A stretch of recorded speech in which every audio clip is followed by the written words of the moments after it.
Questions about Dodger pitching go from mildly goofy to extremely uncomfortable. A former Laker submits himself for the vacant Knicks coaching job, and Jared Verse challenges Aaron Donald, but just not on the field. Good morning. I'm James, and this is your daily dose of sports and snark for the greatest sports city in the world, Los Angeles. This is the Faithful Angelenos Morning Report. It is June 4th, 2025. Welcome back to the Sanctum Sanctorum of LA Sports. Hey, do you like being in the know about LA? Well, if you do, click and clack the like button. Click and clack the subscribe button. There's a notification bell. Hit that. It'll let you know when we drop new content. Sharing is caring. Let people know we exist. And by all means, comment. Now, before we go through the news and notes, a very quick look at the scoreboard. Dodgers 6, Mets 5 in 10. The Dodgers' magic number slips to 102. Meanwhile, today, the Mets are playing at the Dodgers again at 7. And what do you say we get to the news? We've got tons to talk about. I watched a Dodger game last night because we all need to appreciate Clayton Kershaw for as long as we have him. I mean, hell, considering they're missing 15 pitchers due to injury, Kershaw could be gone at any single pitch, right? I mean, that's one of the reasons why the music is so loud at Dodger Stadium. Otherwise, you'd hear the ticking time bomb in every one of their elbows. The Dodgers burn through starting pitchers faster than Leonardo DiCaprio burns through questionably legal chicks on Santa Monica Boulevard. So instead of enjoying the game like a normal person would, I found myself sliding deeper into this rabbit hole, obsessing over the rotation, because that's going to be key for the Dodgers to repeat. And where the hell is the stability? Where is it? See, the storyline of the Dodger offseason was they were going to create this rotation that was impervious to pain, right? They were basically trying to make it Mark Prior proof. Oh, we've added more than 5 aces to our staff. And as it turns out, it's barely June, and that claim is full of more crap than 5,000 colostomy bags. The Athletic ranked every starting pitcher yesterday in Major League Baseball. Yoshinobu Yamamoto is the only Dodger in the top 50. Craziness. Because the roto right now is Yamamoto, Kershaw, Dustin May, Tony Gonsolin, and Landon Knack. 5 aces? Where are there any aces? The last 3 of those guys that I mentioned, by the way, all had surgeries to their pitching arms recently. The more you think about it, the more uncomfortable, the more desperate the questions become in the Dodgers. Again, they're trying to achieve greatness by winning consecutive titles. Now, we already discussed how Tyler Glasnow's rehab was paused. The pitcher did tell the LA Daily News yesterday that it's not because of the shoulder. He wasn't sidelined for that. He said he felt tightness in his back. He does expect to pitch another bullpen sesh this week. But before you can breathe easier, know this. Dustin May is so injury prone that he just passed the 60 innings pitched mark for the first time in his career. This is the first year that he's actually been available to pitch in June. He gets early, injured, often. So now you understand why the Dodger bloggers are in a constant state of panic, why they can't wait to create another trade rumor that's not going to happen. These guys are really worked up. If you know a Dodger blogger, give them a hug, because yesterday they breathlessly amplified a non-rumor from ESPN about Walker Buehler allegedly being traded back to LA. But none of that rumor holds up to any scrutiny. The writer who created this non-rumor for ESPN, Jeff Passan, admitted up front he was only randomly attaching names to the best fit in a trade with another team. In other words, there's no proof that the Red Sox have talked with the Dodgers or vice versa about bringing back Buehler, because the Dodgers are rolling the dice again. The season isn't halfway over, and before the trade deadline, the Dodgers could get back Roki Sasaki, Glasnow, Blake Snell, Evan Sheehan, Shohei Ohtani, remember him? An entire rotation. But again, at least two of those guys on that list also had Tommy John surgery. Pitchers all over the place, and none of them can go. Maybe some of them can. Where is the stability? Which leads us to the most uncomfortable question. And it's best to confront uncomfortable questions, because if you don't, you never learn in life. So here's the question. Is anyone else starting to think that Trevor Bauer got screwed? Nobody would admit that a couple of years ago. Nobody would admit it back in 2021. But now the LA Times is reporting yesterday that his former accuser, Lindsey Hill, now owes him about $300K for violating terms of a settlement agreement. The agreement was for both sides to drop the cases, both sides to pay each other nothing, and then for both sides to shut the hell up. And she couldn't do it. So in sum, a former Cy Young Award winner was suspended and ultimately cut over the accusations of a girl who, 1, had the sexual assault case thrown out of court for lack of evidence, 2, texted her girlfriends about extorting a bag of money, allegedly, from Bauer. She allegedly was texting all her girlies that she was going to extort Bauer. 3, ended her civil case without getting a dime out of the guy. 4, was arrested earlier this year for public intoxication and for kicking and punching at emergency medical personnel, again, allegedly. And for not shutting up about the Bauer case 22 times, despite a court telling her to shut the hell up. Now, having said that, Trevor Bauer is not a good dude either, right? You shouldn't be trolling randos on social media if you're a multi-millionaire pro athlete. You shouldn't. Doesn't stop them. All of this instability makes your skin crawl faster than if you were walking in the fashion district at 2 a.m. And that's what the Dodgers' hopes for a title rest on. And that's the memo. By the way, one more note about the Dodgers. Props to Mookie Betts for returning to the lineup after missing only 4 games with a broken toe in his left foot. Then he fouled a pitch off of the same foot. That's not painful, is it? That's not a day ruiner, is it?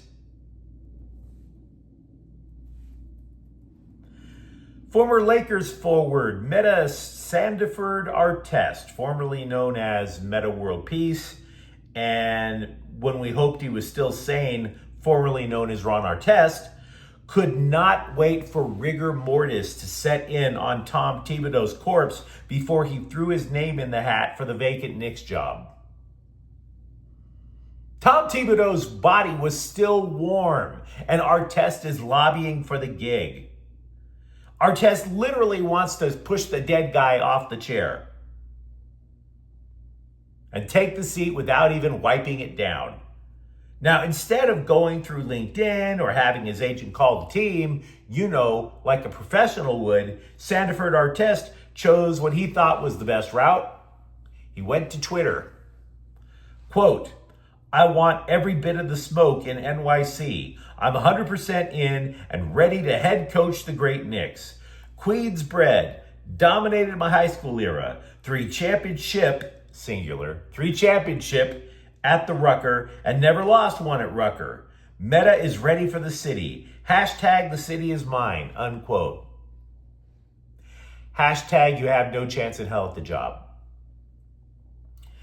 Even if we were to believe for a second that Artest has finally gained stability at age 45, spoiler alert, he hasn't, there's no way this guy aces the interview even if he gets one. Mr. Artest, thanks for showing up. What qualifies you to be the coach of the Knicks?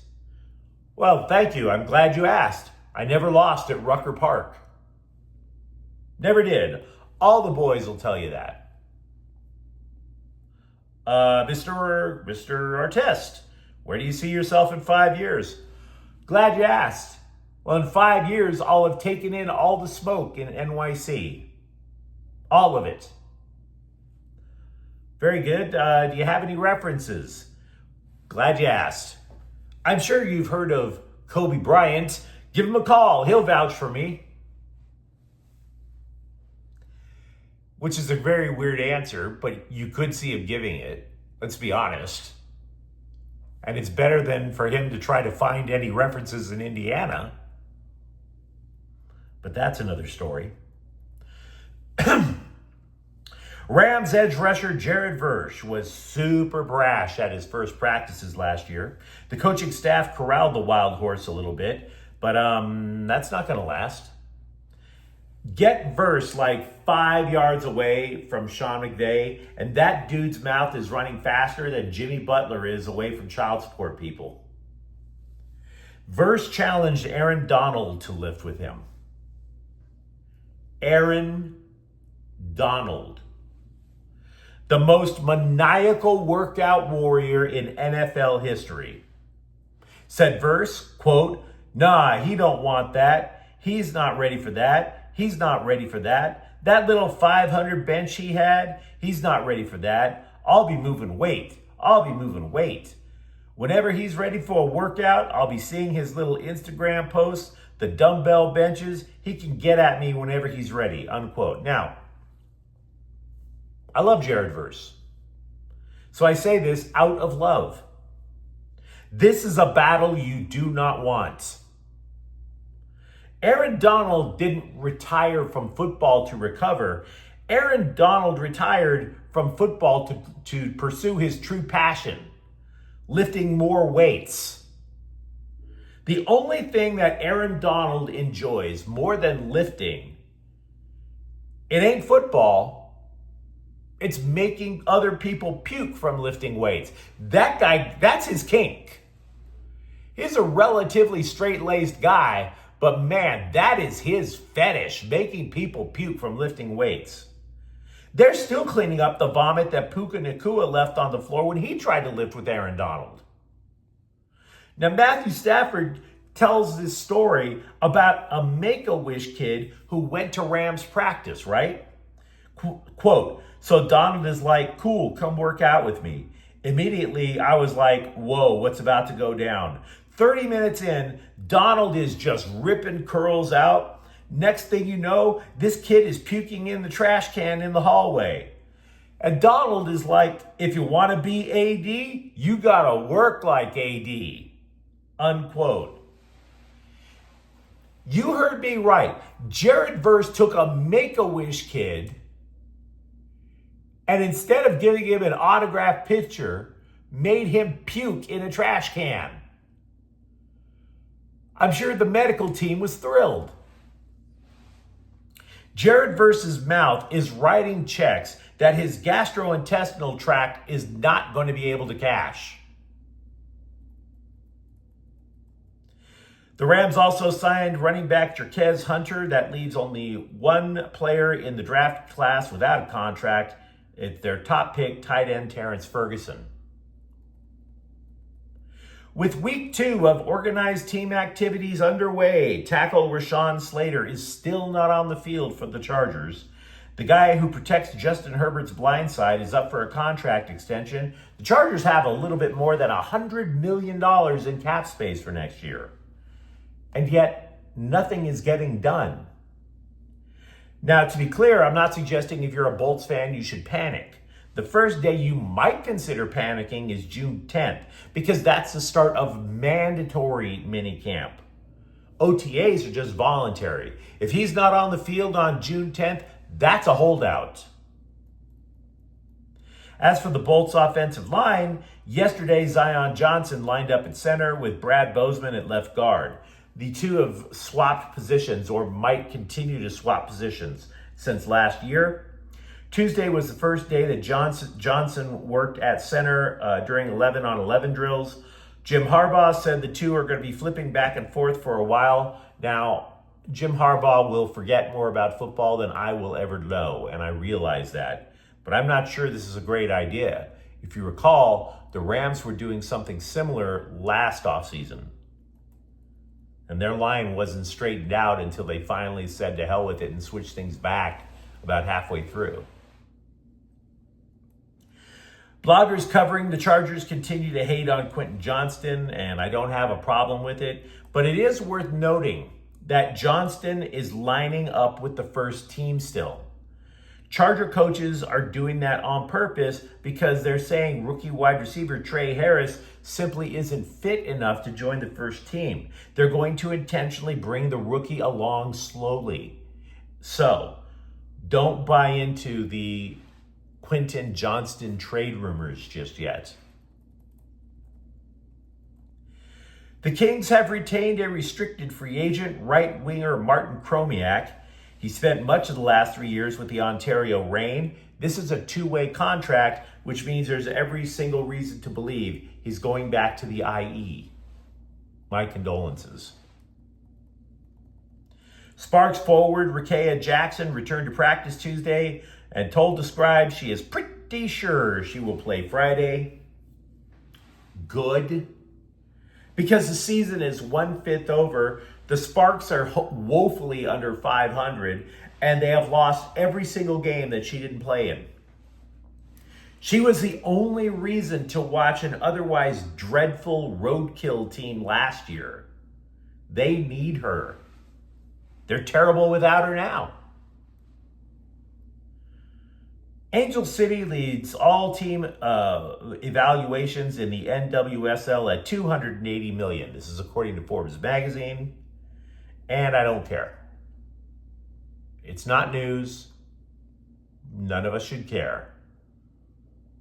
They finally have to continue winning because the money means, they just keep going up in value despite all the losing. Nobody cares. But you let me know what you think in the comments thread. Talk to me, for example, about all the instability in the Dodger pitching staff. And for that matter, does Meta, World Peace, Artest, whatever, Standiford have a shot at getting the Knicks job? And if you enjoyed the content, don't forget to subscribe to Faithful Angelenos. We're talking LA sports every single day here. Thanks for watching. I'm James. We'll be back tomorrow. Faithful Angelenos is a Kian Corte El Queso production. Take care.